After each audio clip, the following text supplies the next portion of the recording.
Hello, my fellow comic book collectors. Today is Wednesday, and on Wednesdays I do my Q&A video where I basically answer your questions each week. So last week people asked me a bunch of questions, and this week I answer them. so you got to wait for a whole week just to hear my answers. If you have a question, you want to wait a week to hear the answer, put it in the comments below, and I will give you a really great answer next week. So without further ado, let's get into the questions. The very first question is from, actually, he asked 3 questions this week. I didn't even notice, but Black Boxed, Silver, and Bronze. He asked 3 questions, and I'm going to answer all 3. The first one is, could you show your top 10 restored books in your collection? And I shall do so. So, for those people that know me, I am desperate for certain books. I really want to have some big grails in my collection. And the reason he asked this question actually was I was showing this book last week, Wonder Comics number 15. And it is just a great cover. It's one of my favorite covers, but it is restored copy. You can see, restored. Okay. And so I was showing this, and I was talking about how much I love this book. And a lot of people, they get turned off by the restored label. I'm not one of those people. I want the book. And restored copies generally sell for like a fraction of the blue label. So, you know, I figure I'm willing to make the sacrifice for getting the book. Like, I've seen some really amazing books sell for really amazing prices because they've been restored. And this was one of them that was more affordable because it was restored.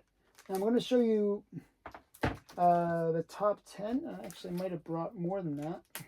1, 2, 3, 4, 5, 6, 7, 8, 9, 10. Actually, I brought exactly 10. But there was a couple I could... This one I could probably switch out. There was another one that's probably actually a more valuable book. But I brought this one instead. I'm just looking behind me to see if I brought another one. But this is one of my, a pretty big book. It's got slight restoration. It's like really small amount of color touch that was done to it. But because of that, it got the blue, purple label. But it is a pretty major key for me. It is the first appearance of a Supergirl. Really the third appearance of a different Supergirl, but that's for another story. But this one is Action Comics 252, first Supergirl. So kind of cool. So that's number 10 on my list. Number 9 on my list is Amazing Spider-Man number 3. This is the first appearance of Dr. Octavius, and just our Dr. Octopus. But really great book. And when I bought this, I really thought there was no way I could ever get this book. There had been, just at the time when I bought this, there was a record sale. I think it was like 180,000 or something. It was for a fairly high grade book.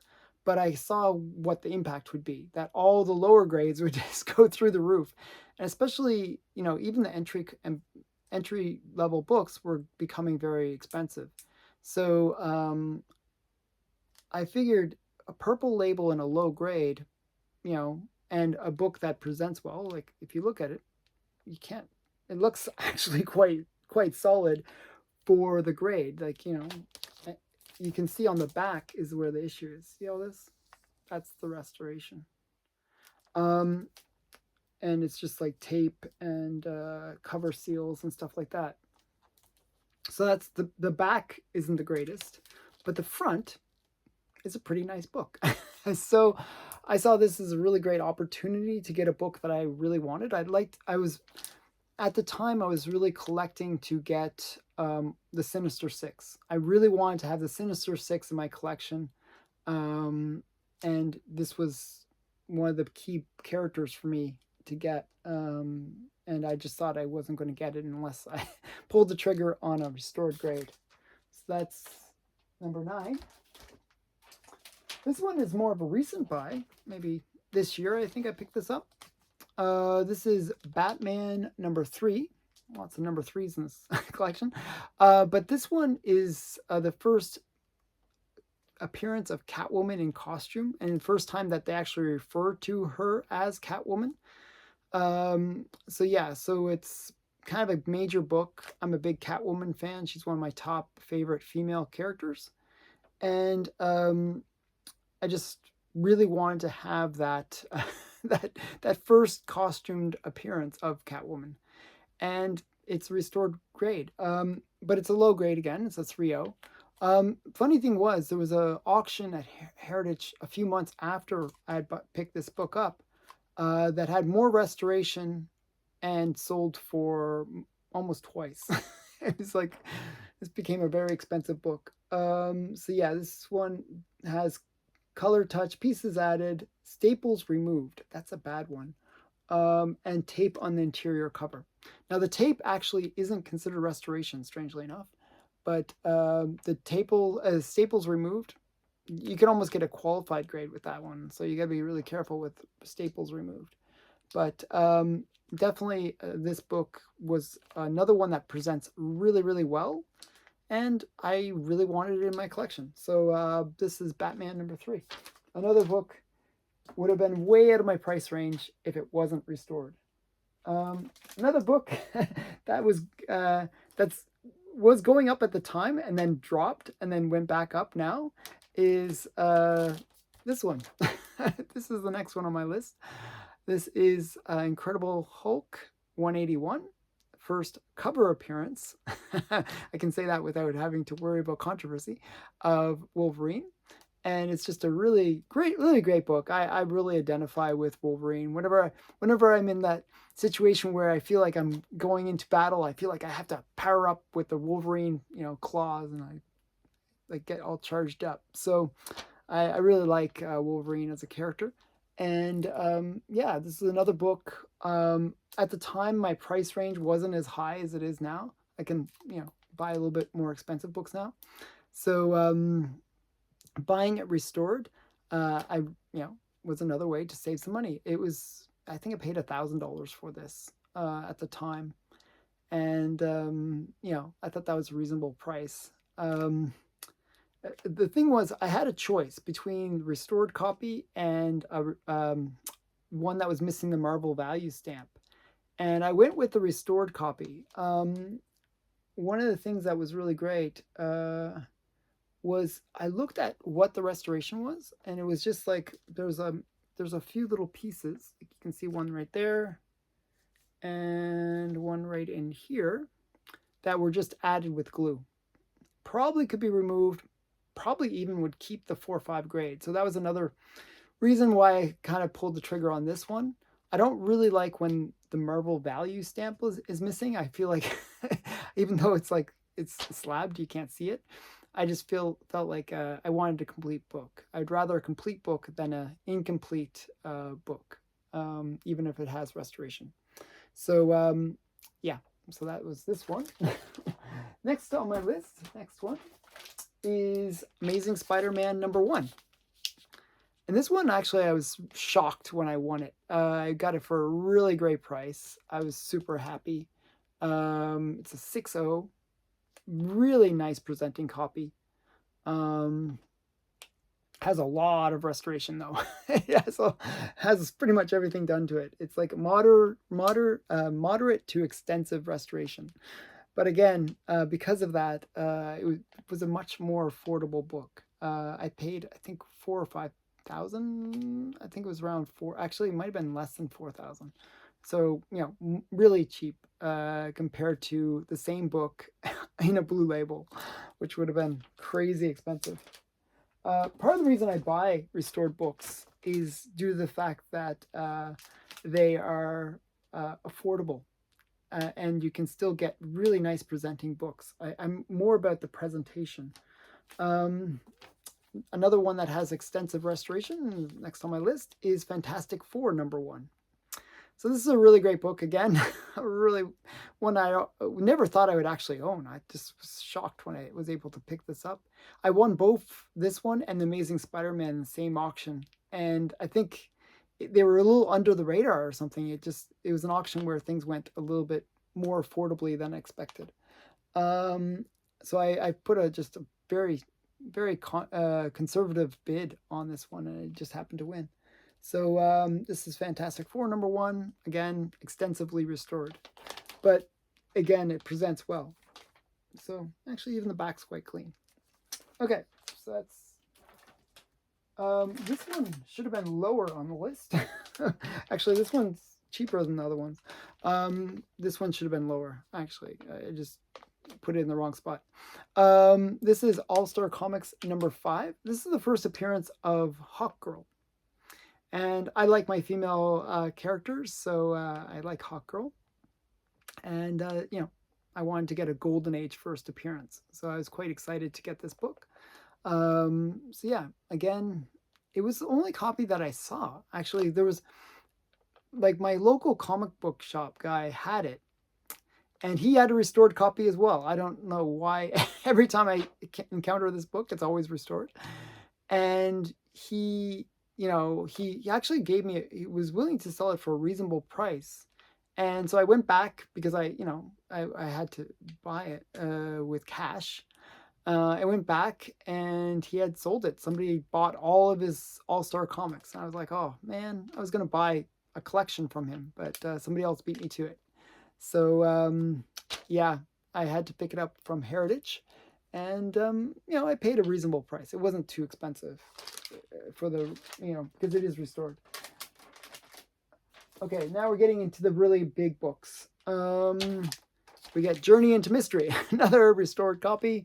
Number 83, the first appearance of Thor. And I got this, you know, again, I found with restored copies, I got it for about half of what the fair market value for a blue label was at the time. Since that time, this book has gone through the roof, and now it commands pretty big money, even though it's restored. That's the great thing about restored books, actually. Like, a lot of people, like, they are afraid to buy restored because they're worried that the price will just sort of never go up, because, you know, who wants to get a restored copy? But generally what ends up happening is if the blue label goes up, the purple label will go up kind of within the same percentage, like, you know, so generally you can do well with restored. And again, they present really, really well. So I'm not saying I prefer restored, but when it comes to buying these big books, sometimes it's the only way you can pick them up. And that's exactly what happened with this one. This one, actually, it's the lamest restoration ever, but it is one that is restored, and it is annoying that it's restored. Because, yeah, it's a really high grade, really presents well. Literally, the one, there's like a little small cut on the corner, and that's it. That was it. Somebody trimmed that little corner.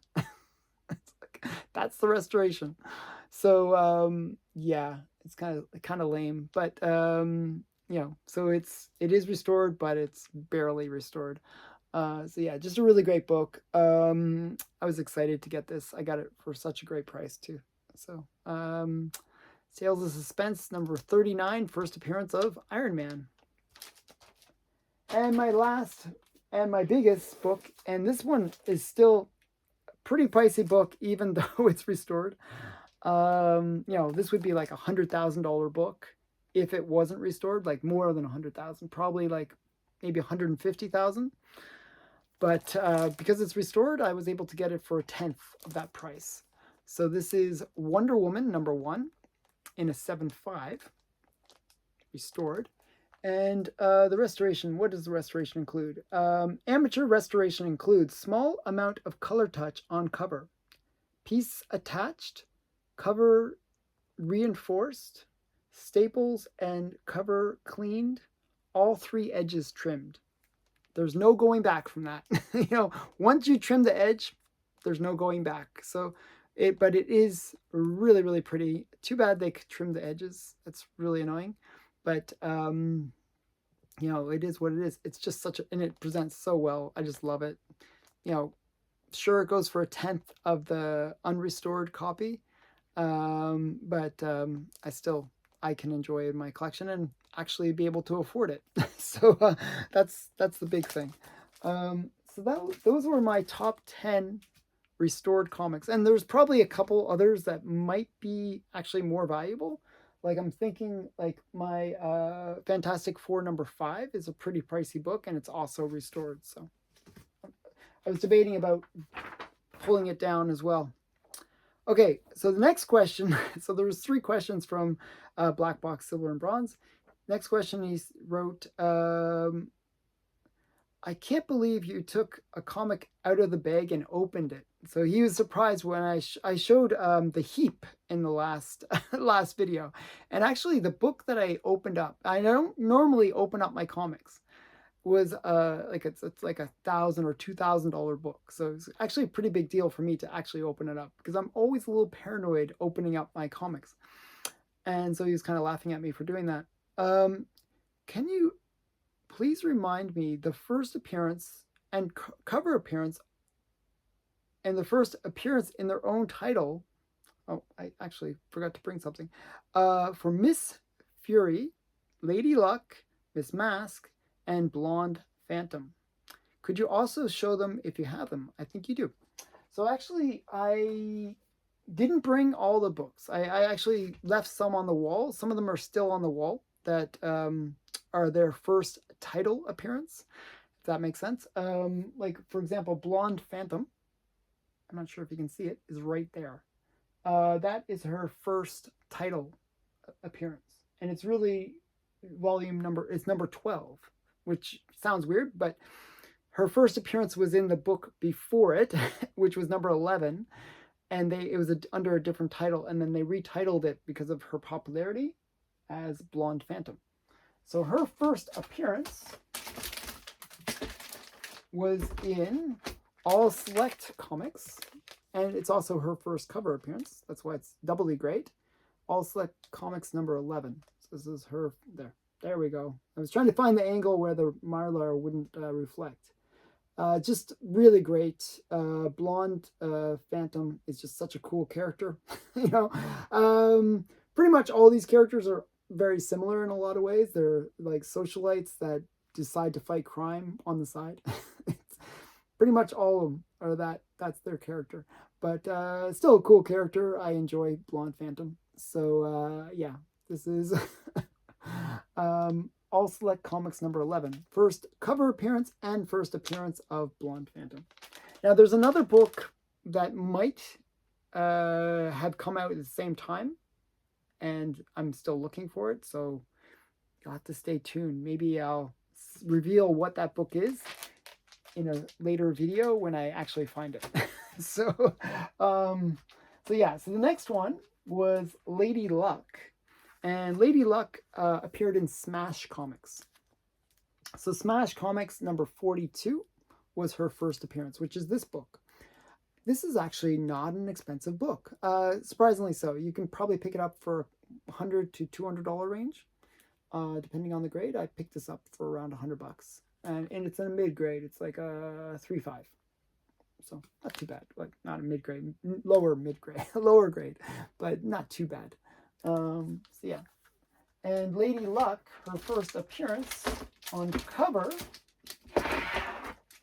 was in Smash Comics 43. So she went one issue before appearing. So this is Lady Luck on the side here. This copy is, ignore that. It's a 1/8. Okay, don't expect much, but at least she doesn't look too bad here. This is Lady Luck right there, and yeah. Again, another female costume hero who, she wears, puts on a veil and her green costume, and then she's Lady Luck. So just a kind of cool character. And her first actual title is in Smash Comics again, but they rename it Lady Luck. So it is up there, and it's Lady Luck 86. So it's kind of weird. So Smash Comics went up to 85, then they renamed it Lady Luck in 86, and then it ran for a few issues after that. Okay, the next one is Miss Masque. So we got Exciting Comics. This is Alex Schomburg cover, and it is Exciting Comics number 51. And so Miss Masque is kind of unusual because she didn't have her own title ever in the Golden Age. She did get a title later on in the Modern Age. So sadly, no title. But this is her first title, first appearance in comic, and then later, in 2 issues later, in Exciting Comics number 53, she made her first cover appearance. So and they ended up changing her costume. It became sexier and then less sexy. And then when they brought her back in the more modern age, they actually went with the less sexy style, which is this one. So this is Miss Masque on the cover, and this is Exciting Comics number 53.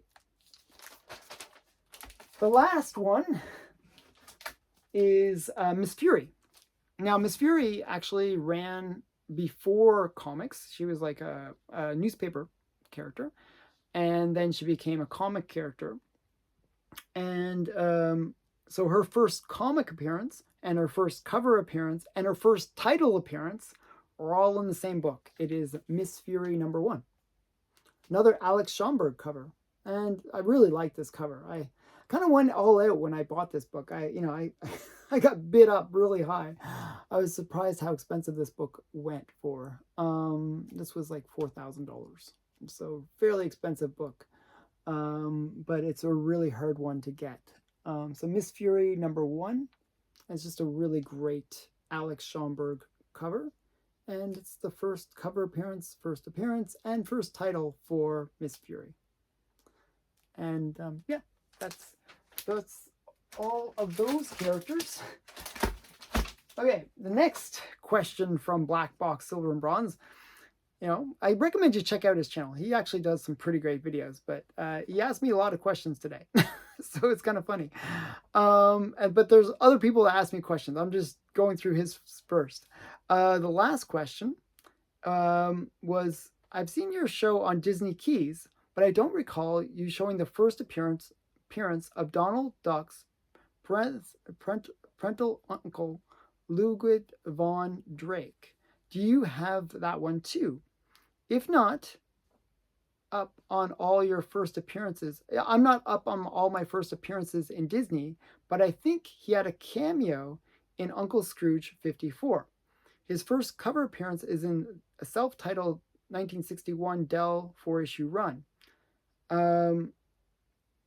I just stumbled across him and he looks like a pretty cool character. Okay, so Ludwig Von Drake is a kind of a professor-like duck. And actually I was familiar with him because as a kid, I only had 2 channels, 2.5 channels, 2 English channels and a French channel that was sort of staticky. And one of the shows that was available on the weekends was The Wonderful World of Disney. And Ludwig Von Drake was always this kind of professor that would like talk about something random and sort of introduce different episodes on Disney. Okay, so he was kind of a cool character, and I didn't actually realize that he made a comic appearance, so I had to look it up. I was like, what was his first appearance? Now, Uncle Scrooge 54 is not his first appearance. It came out in 1963. His first solo series, and he did have a solo series, ran for 4 issues, and that came out in 61. But in January of 61, so going back a little bit earlier, he actually appeared in a book about ducks. there was a duck book, and it was January 1961, Disney Wonderful World of Ducks, Golden Stories issue number 4. And he is actually on the cover, and it's all about the different Disney ducks. So that's his first appearance on in comics and on the cover. So yeah, and after recording this, or before recording this video, I went to eBay and actually bought a copy for 15 bucks. It's a cheap book. Actually, it was more expensive than that. It was $20, sorry. Because I was debating between buying a kind of a crappy looking one that was like about, I probably could have talked them down to 15 bucks. And there was one that was a nice looking copy, and I chose to go with the nice copy. I figured, hey, for $5 more, I might as well get something that presents really well. So I went with the more expensive one. So, so yeah, so you cost me 20 bucks, but it was worth it. I actually like that character, and I do like having my first appearances. Okay, so the next question. That's all of the black box, silver, and bronze questions done. The next question is from Martin Bow. Do you keep a list of what comics you own? Do you keep a tally of the total value of your collection? Yes, no, sort of. If this makes sense. So I've been trying different tools. So I'm going to tell you my first tool, and the way I do it is really, really primitive. What I did is I downloaded like an Excel from eBay of all the things that I ever bought from eBay. And then the other big place I buy comics from is my comic shop. I actually buy a ton from them. And they actually keep a running total of all the books you ever bought from them. So it's easy and you can download it. So you just download that whole list. So I have all my eBay purchases, all my comic shop purchases. The other big place that I purchase books from is Heritage Auctions. So Heritage Auctions also allows you to download your whole list. And then there's like Comic Connect, Comic Link, and a handful of sellers that I buy from. And I keep all of those in an Excel document with different tabs for each seller that I bought from. So it's like maybe 30 tabs of like in one big Excel document of all the different people that I bought from, and what I bought from them, what I paid, what the grade was, and when I bought it. So I have all that history. And because it's a number that each book has, so I can easily find out how much I spent, which was a lot, sadly so. And I could easily, import, like do like something where I figure out how much those things are worth, but it's changing all the time. So I don't necessarily know exactly how much everything is worth. But what I did was I took my top 100 books, and I did my top 10 from that. And I figured, hey, based on the values of those, I had about $500,000 or a little bit more than $500,000 worth of comics. And that was just 100 out of my collection. And I have many hundreds of books that are in the $1,000 range. So I estimated my collection to be worth around $1 million, give or take. Probably more give than take on that one. So yeah, I have about 20,000 comics in the collection. So it's not that hard to get to that kind of number when you have that many comics. And a lot of them are major keys. So yeah, but what I've been trying to do is get a more accurate number. So I've been using other tools. So I'll tell you some of the ones that I've used. I have some of my inventory in Go Collect, and I've been trying it out. I have some of my inventory in Cover Price. And then I have some of my inventory in the CLZ app. And basically, the good thing is Cover Price and CLZ, they kind of mix. Like you can actually import one into the other, and they give you real-time values. So according to that, I haven't put that many books into that, but I put like just a few slabs that I had. Like I put some of my Soti slabs and my Wonder Woman and a few other big books that I had. Not all of my big books though. And just on that alone, it said 300,000, and it was like 50 books. It wasn't even that many books. And they weren't even my biggest books, which is kind of crazy. So yeah, so I've been kind of doing those kind of things to try to figure it out. I'm trying to work on a system where my goal is to really have it so that it's properly inventoried. Um, at least it's inventoried in terms of how I bought and how much I paid. I'd like to have the other end where I have a proper evaluation and I can give something to my family. So if I ever pass away or something happens to me and they are like, what do we do with all these crazy comics? Well, at least they can go to that app and know how much they're worth and they're not going to get kind of taken advantage of. And, you know, and sell them for like way under their value. So that's one of the things that I'm doing. Okay, so hopefully that answers the question.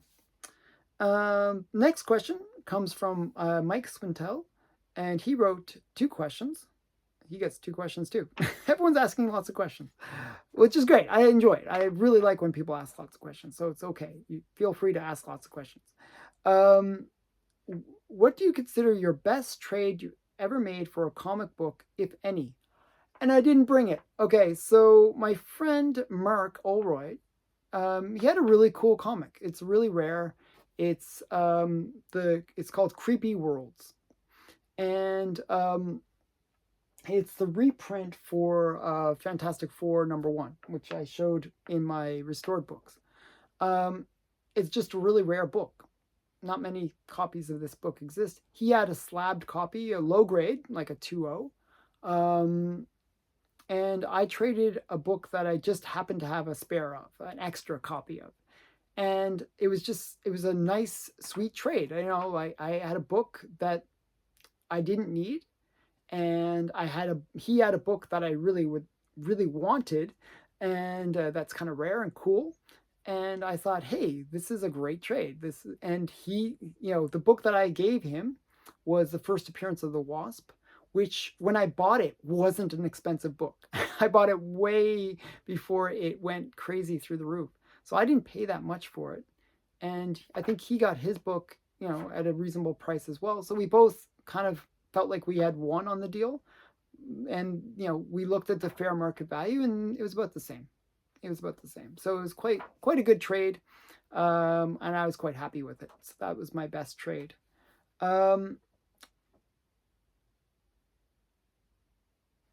Okay, next question. You are like me in collecting. As long as I have the book I want, the condition is secondary. Could you give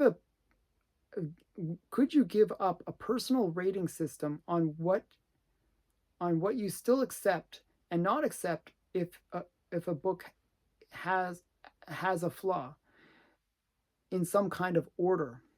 For instance, would you rate water damage worse than a small small corner missing off the cover? Maybe make up a list. Thank you for all that you do for us on this channel. This is my favorite channel on YouTube. So that's important, that last part. Favorite channel on YouTube. Wow, that's really great. I'm really happy to hear that. So I hope that my channel continues to be everyone's favorite, or at least more people's favorite. I'd like that. But yeah, so my list is kind of weird. So for me, as long as I generally like books slabbed. So I'll generally buy books slabbed if I can buy them slabbed, because I like presenting the books. I've mentioned many times that I read the comics online half the time. I sometimes actually read the actual comic. If it's in low grade, I'll flip through it because I figure, hey, it's already kind of in low grade. But for the most part, I'll read it online. So I don't mind that it's in a slab. And I like presenting the comic. I love seeing the cover. So for me, the cover is really, really important. So some things that I'll accept might surprise you. Like I really don't like incomplete books, to tell you the truth. But because the book is slabbed, sometimes I can be a bit forgiving for that. So I'll sometimes, centerfold is missing or ad is missing, and I'll forgive that compared to maybe the cover being torn or ripped or missing pieces. So that's kind of weird that I, you know, accept like some things over other things in that case. Water damage is one of those things that I don't really mind, to tell you the truth. I actually have a Crow #1, and it probably could be pressed. I actually believe that it could be pressed, but I never got it pressed. It's got water damage. It's all wavy, and I didn't mind that because I got it for a great deal. um, and it looks actually quite good in the slab. You can't really tell that it's water damaged. It just looks normal. So so sometimes water damage is like one of my least concerns. There's bigger things that I don't like. I don't like black mold. So that to me is an unacceptable book. I just will say no. I'm not going to touch it. It's just too much risk. I don't want to go there. I don't want to touch that book. So that would be probably highest on my list of just not acceptable. I really don't like coverless copies. That'd be the next tier. Because as I said, cover is really important to me. The next kind of tier, kind of semi below that, would be if the back cover is removed. So that's like the next worst thing. The front cover still there, back cover gone. Well, it's sort of halfway. And then the next layer would be like, restoration, green labels, and all those kind of things. So as it, and then hopefully I get a blue label, low grade. And then hopefully I get a blue label, higher grade or mid grade. And then, that would be the best on the list. So generally, my goal is to really get the best book for the least price, but just to have the book in my collection. So there are books that I pick up that, for example, the spine will be completely split. Doesn't show in the slab, so I don't care. And that is a low grade. Another thing that really doesn't bother me is or actually I should say it does bother me, is writing. I hate writing all over the cover. And there's been comics where I really, I feel so dumb buying them. Actually, I regretted afterwards because I bought them on my comic shop. And sometimes I look and I say, oh, it's a 2.0 or 5.0 or whatever it is. And I don't look at the picture. For whatever reason, I didn't take that extra step and look at the preview picture. I just look at the picture, they just show like a random picture that is, example picture, but then you have to click in and see what the real picture of the book looks like. And there's been cases where somebody has just ridden all over it. It's a high grade, but somebody's ridden all over the book. That drives me nuts. So that's maybe on that higher list of things that I hate. So yeah, so those missing pieces, writing on the cover, those are kind of high on my list of things that I hate. Water damage is a little bit lower. So I hope that answers the question. Kind of a ramble, but hopefully you got something out of that. Next question comes from James P. Have you watched the Swagglehaus scam video? What are your thoughts on the scam, and have you ever been scammed? Yes, to the last part. I have been scammed, and I've been scammed before, and it's always sucky. It's like, where you, I had one, like my situation was on eBay, and I'm in a way kind of vulnerable to be scammed, because I have to sort of doubly trust the vendor. So what happened was, the vendor, gave me the tracking code and all this kind of stuff. Looked like the box had been shipped, was going to be shipped, and I just noticed that the code, like it said, the tracking code said book pending, still pending. But I bought so many things, I kind of lost track of this one item, and this happened actually a couple times, where I just didn't notice that it was still pending, that the FedEx or whatever the shipper was didn't receive the book yet. And so eBay saw it as fine because it got a tracking number, but they never received the book. Like they never sent out the book. And because what happens with me is it goes to Stackery, I'm waiting for those tracking numbers to appear at Stackery. And so what I'll sometimes do is I'll sometimes get at Stackery label where it doesn't have a tracking number, and I have to figure out which book it corresponds to, which is kind of painful. So Stackery is my U.S. kind of warehouse where I'll store all my books before shipping them to Canada. So what happens is everything's getting shipped to there, and it might stay there for like a month. So by the time the book actually is scheduled to get to me, it might be like 2 months later. And if there's any delay on the seller's side to send the book, it might be 3 months. Well, I think eBay only has like protection up to two months. So what ends up happening is on those books, there's no real recourse for me to do because I can't say, well, seller, he never sent me the book. Well, it's buyer beware at that point. It's beyond their limitations. So I have been kind of messed over a couple times where books weren't sent. I've also been scammed where, well, not scammed, but ripped off where, you know, uh, they say that they're going to send it and then they don't send the book, or they cancel the auction even though I won it, things like that. And that's sort of a different kind of scam. Now, what happened with Swagglehaus for those people? So I babble about my own things, and now to get with the Swagglehaus thing. So Swagglehaus is a great guy, really great guy.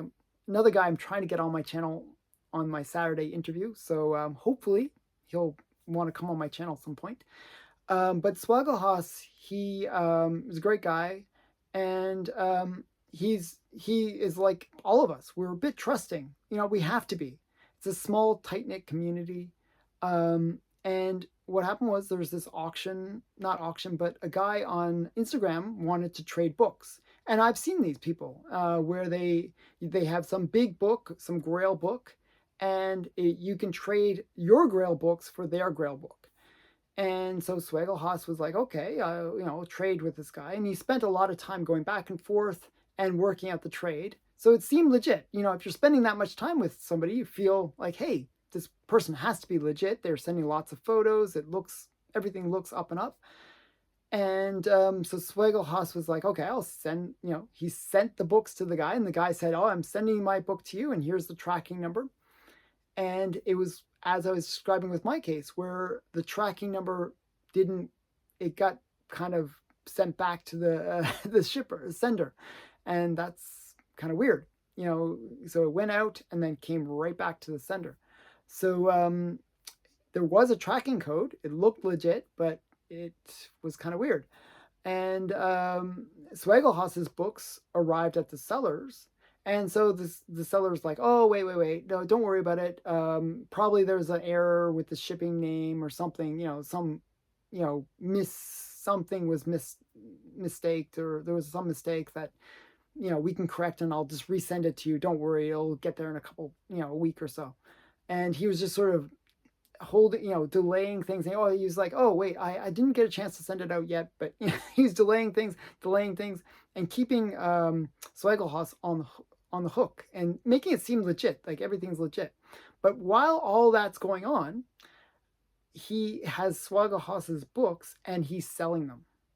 So what he's trying to do is buy time so that he can sell the books before Swagglehaus is kind of, alarm bells goes off, and he says, oh, wait, where are my books and what's going on with my books? And, starts tracking his books. So what happened was the books were sold, and Swagglehaus was able to, through the power of the community, find some of the books that he had lost, that had been sold. And so some people actually, there was not just Swagglehaus that got hurt in the whole process. There was people that bought those books, and they got hurt in the process. Fortunately, like Swagglehaus's videos were pretty powerful in terms of a couple things. One, he has a good audience that he could sort of broadcast that he's like getting screwed over and, call out for help.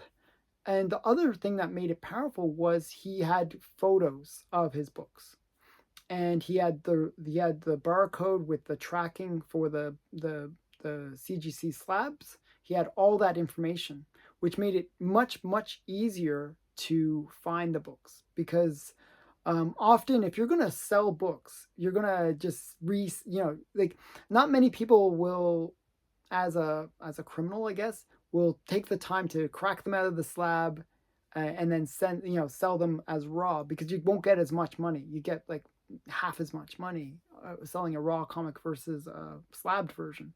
So the guy got greedy. He didn't break them out of the book and out of the case, and that made it much easier to track the books, because you can find out, that number that's on the CGC slab is like a thumbprint, and you can basically follow it. You can often with like Go Collect or GPA, you can actually find if those books have been sold on whatever markets. If it's been sold on eBay or Heritage or whatever.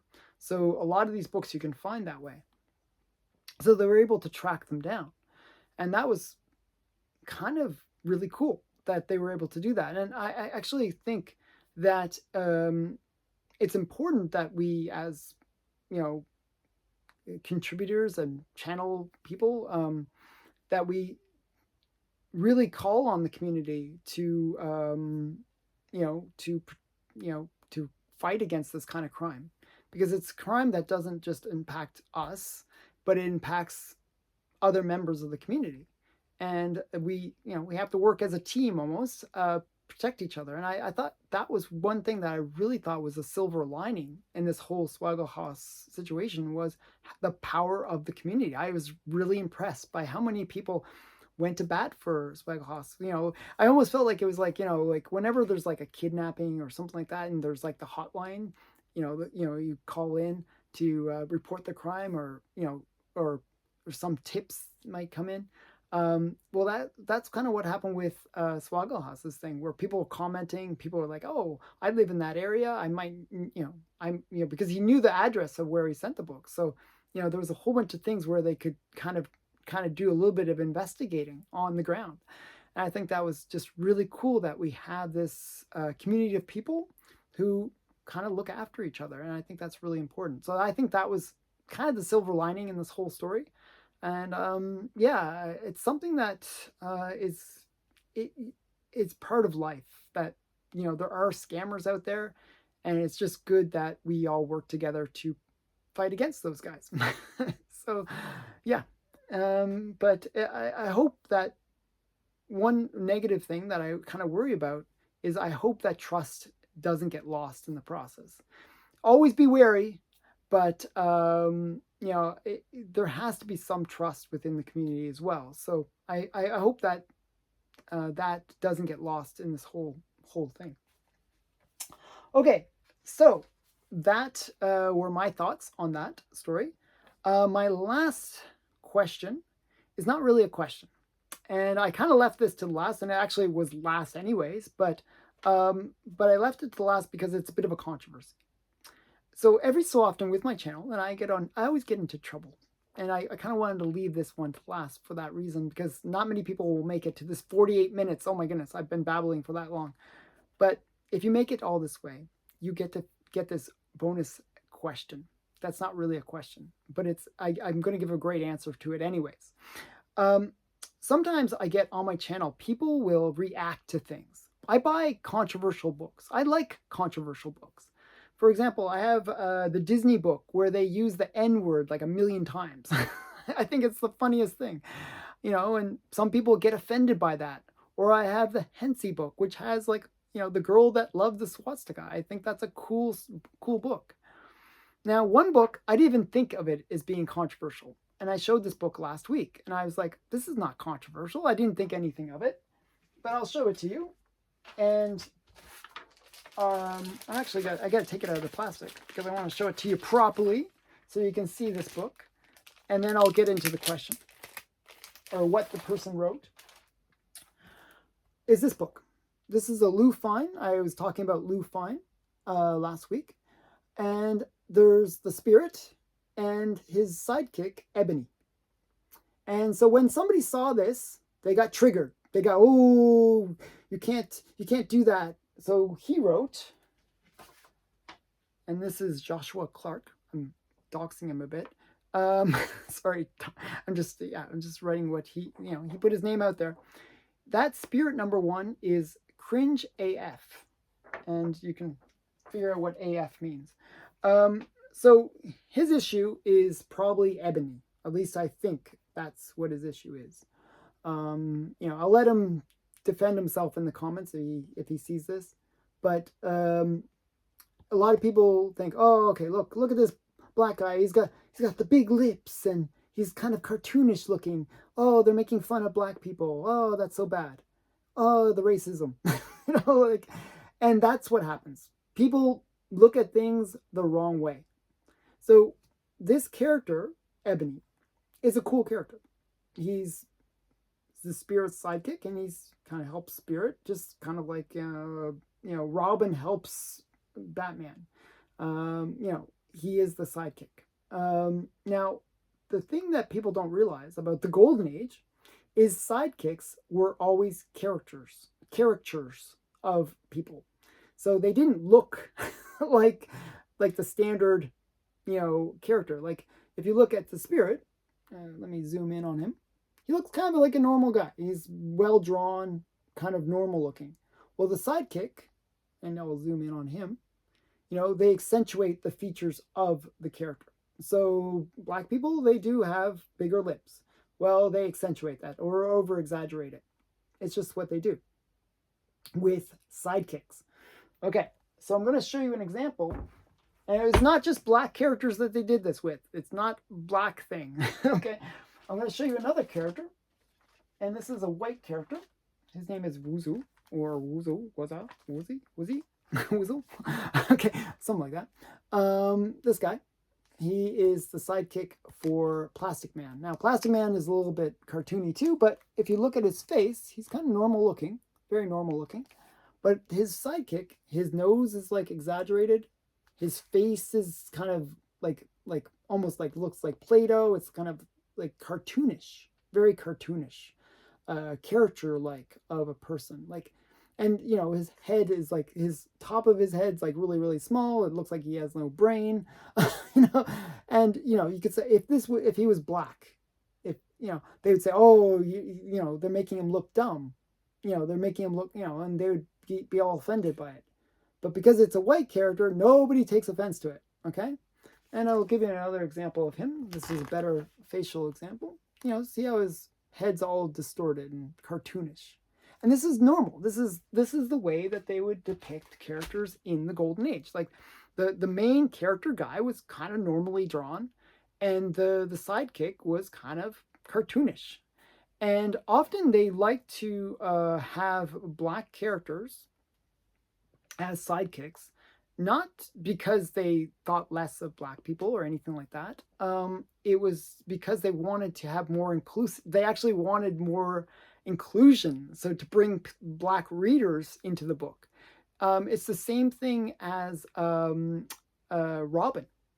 So often the main character is kind of distant in a way for the reader.